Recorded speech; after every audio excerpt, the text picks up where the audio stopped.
I've seen a lot of changes in the video game industry in the over 14 years that I've been working in the industry, and a lot of them have been that this hobby that most people thought was a hobby is now mainstream, is being used in real ways. This new generation of individuals, they're gamers at heart. They no longer want to sit back and watch a television show or watch a movie. They want to be in the action. They want to control the narrative, and video games do that tremendously.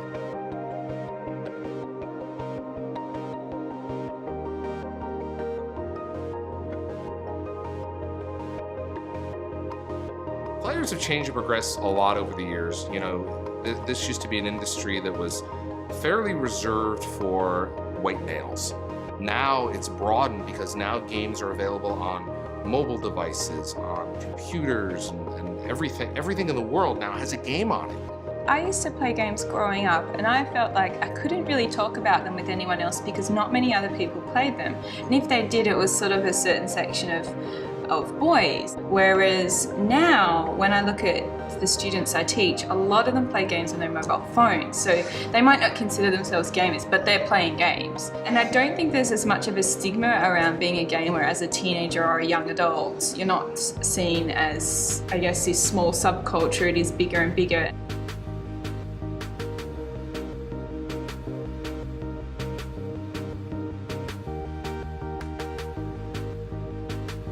Up until now, we've all gone out, we've played in the playground and kind of played with our friends and built sandcastles. Now it's happening all digitally and virtually and globally. Back in the days of the dinosaurs, when I was a kid, the video games were like the tabletop games. So, you know, you'd go into a coffee shop, a takeaway place, and they'd be there, or an arcade, they'd be there, and that's where I first saw games.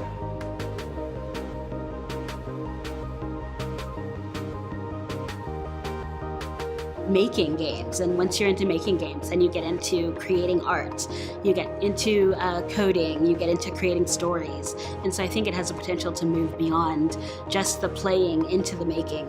You know, when I was growing up, like playing games for a living, like what? It's unheard of. I've always written games, you know, so my dad gave me a computer when I was quite young, but he refused to buy games. Games for us inspired us to do the jobs that we were doing, and just the opportunity that popped up, you know, and it said, do you like serious games? And I was like, well, I play games. I play them pretty seriously. I'll give it a go and see what happens. I'd love to have the time to spend a bit more time watching Twitch and getting right into it, but yeah, being an adult sucks. Sometimes when it comes to games, there's not quite as much time as you'd like. I think games have a lot of different purposes. There's obviously escapism and entertainment, and those are important, and people are always going to find ways to entertain themselves. So I think having a more active form of entertainment versus passive might be very good. There isn't a television show or a movie that invites people to use those characters and kind of add to the actual work, whereas with video games, we had Half-Life 2 that was able to be modded, and we've got lots of games that have come from Half-Life 2 mods, like the Stanley Parable has turned into its own game. And so it actually invites people to change the experience and make it their own and make something else, and I think that's fascinating. Games now as well aren't just looking at topics like, you know, it's not just being a hero or the big cinematic Hollywood stuff. There's a lot more games that are now looking at much more interesting issues and sort of, I wouldn't call them fringe issues, but issues that aren't normally tackled in interactive medium. And I think a big part of that has been the democratization of being able to make games. Now that you've got access to Unity, you've got access to Game Maker, all these easy tools allow just anyone with a computer to start making their own games. And so you start seeing a lot more personal stories.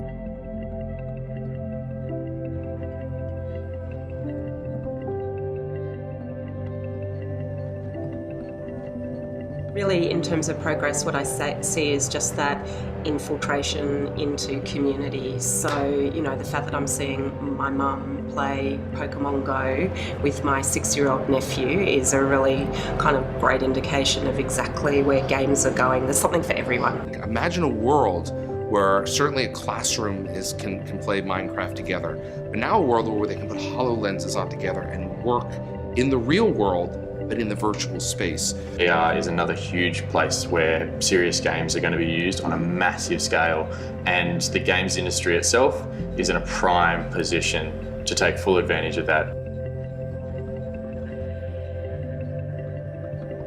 Some really exciting work being done with VR for a variety of empowering activities that older people could engage with. And interestingly, conversely to perhaps what people would think, the preliminary studies have shown that this technology is really, really well uptaken by older people. They really appreciate it and enjoy it and understand how to interact with the technology. So the possibilities are very wide and varied.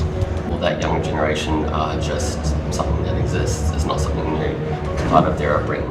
A colleague, Tobias Starby in the Netherlands, uses The Walking Dead to teach ethics. And so what he does is, the kids play the level 1 of The Walking Dead. They have a discourse about the play and how it went, and then they learn several sets of ethical principles. And they choose to adopt one of those sets of principles to play level 2. And then at the end of level 2, they talk about how difficult it was to live by those principles against the game and the game rules. And obviously, The Walking Dead was never meant to be a game about ethics, but the discourse this engenders is just out of this world.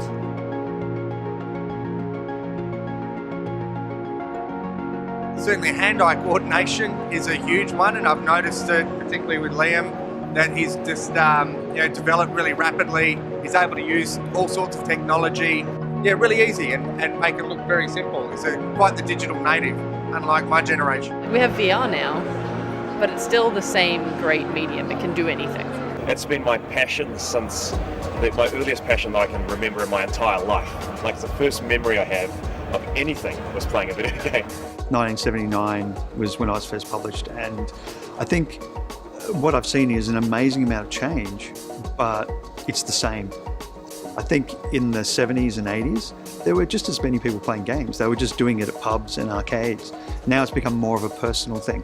Now we get, the biggest change is I can find a game for me. So there's more choice.